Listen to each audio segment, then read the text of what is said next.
Chapter 11 of The Art of War by Sun Tzu. Translated by Lionel Giles. Chapter 11. The Nine Situations. Sun Tzu said, "The art of war recognizes 9 varieties of ground: dispersive ground, facile ground, contentious ground, open ground, ground of intersecting highways, serious ground, difficult ground, hemmed-in ground, desperate ground." When a chieftain is fighting in his own territory, it is dispersive ground. When he has penetrated into hostile territory, but to no great distance, it is facile ground. Ground the possession of which imports great advantage to either side is contentious ground. Ground on which each side has liberty of movement is open ground. Ground which forms the key to 3 contiguous states, so that he who occupies it first has most of the empire at his command, is a ground of intersecting highways.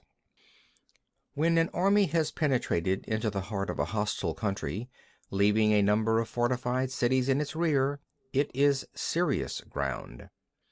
Mountain forests, rugged steeps, marshes, and fens, all country that is hard to traverse, this is difficult ground. Ground which is reached through narrow gorges and from which we can only retire by tortuous paths, so that a small number of the enemy would suffice to crush a large body of our men, this is hemmed-in ground. Ground on which we can only be saved from destruction by fighting without delay is desperate ground. On dispersive ground, therefore, fight not. On facile ground, halt not. On contentious ground, attack not. On open ground, do not try to block the enemy's way. On the ground of intersecting highways, join hands with your allies. On serious ground, gather in plunder. In difficult ground, keep steadily on the march. On hemmed-in ground, resort to stratagem. On desperate ground, fight. Those who were called skillful leaders of old knew how to drive a wedge between the enemy's front and rear, to prevent cooperation between his large and small divisions, to hinder the good troops from rescuing the bad, the officers from rallying their men. When the enemy's men were united, they managed to keep them in disorder. When it was to their advantage, they made a forward move; when otherwise, they stopped still. If asked how to cope with a great host of the enemy in orderly array and on the point of marching to the attack, I should say, begin by seizing something which your opponent holds dear. Then he will be amenable to your will. Rapidity is the essence of war. Take advantage of the enemy's unreadiness. Make your way by unexpected routes and attack unguarded spots. The following are the principles to be observed by an invading force. The further you penetrate into a country, the greater will be the solidarity of your troops, and thus the defenders will not prevail against you. Make forays in fertile country in order to supply your army with food. Carefully study the well-being of your men and do not overtax them. Concentrate your energy and hoard your strength. Keep your army continually on the move and devise unfathomable plans. Throw your soldiers into positions whence there is no escape, and they will prefer death to flight. If they will face death, there is nothing they may not achieve. Officers and men alike will put forth their uttermost strength. Soldiers, when in desperate straits, lose the sense of fear. If there is no place of refuge, they will stand firm. If they are in hostile country, they will show a stubborn front. If there is no help for it, they will fight hard. Thus, without waiting to be marshaled, the soldiers will be constantly on the qui vive, without waiting to be asked, and they will do your will without restrictions. They will be faithful. Without giving orders, they can be trusted. Prohibit the taking of omens and do away with superstitious doubts. Then, until death itself comes, no calamity need be feared. If our soldiers are not overburdened with money, it is not because they have a distaste for riches. If their lives are not unduly long, it is not because they are disinclined to longevity. On the day they are ordered out to battle, your soldiers may weep, those sitting up bedewing their garments, and those lying down letting the tears run down their cheeks. But let them once be brought to bay, and they will display the courage of a Chu or Kuei. The skillful tactician may be likened to a shuijan. Now the shuijan is a snake that is found in the Ch'ung Mountains. Strike at its head, and you will be attacked by its tail. Strike at its tail, and you will be attacked by its head. Strike at its middle, and you will be attacked by head and tail both. Asked if an army can be made to imitate the shuijan, I should answer yes. For the men of Wu and the men of Hui are enemies.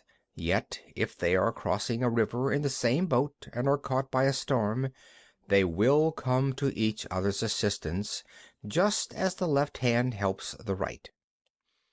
Hence, it is not enough to put one's trust in the tethering of horses and the burying of chariot wheels in the ground.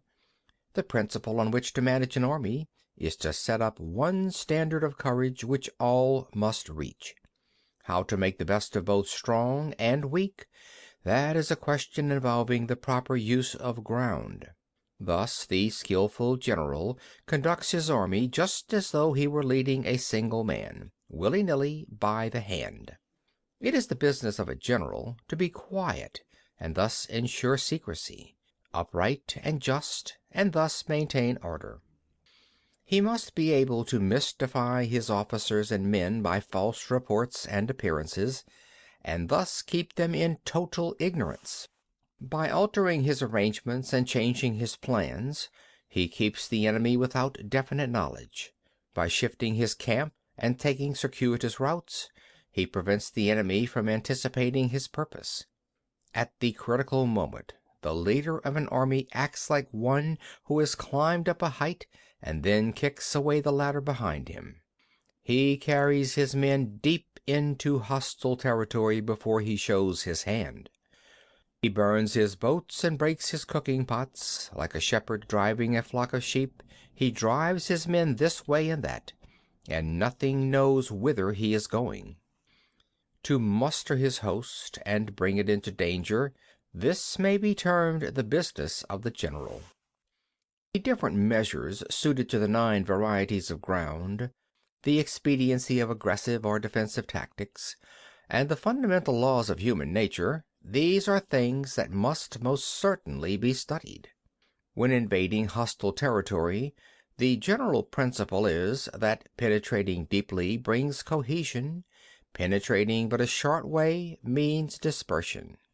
When you leave your own country behind and take your army across neighborhood territory, you find yourself on critical ground. When there are means of communication on all 4 sides, the ground is one of intersecting highways.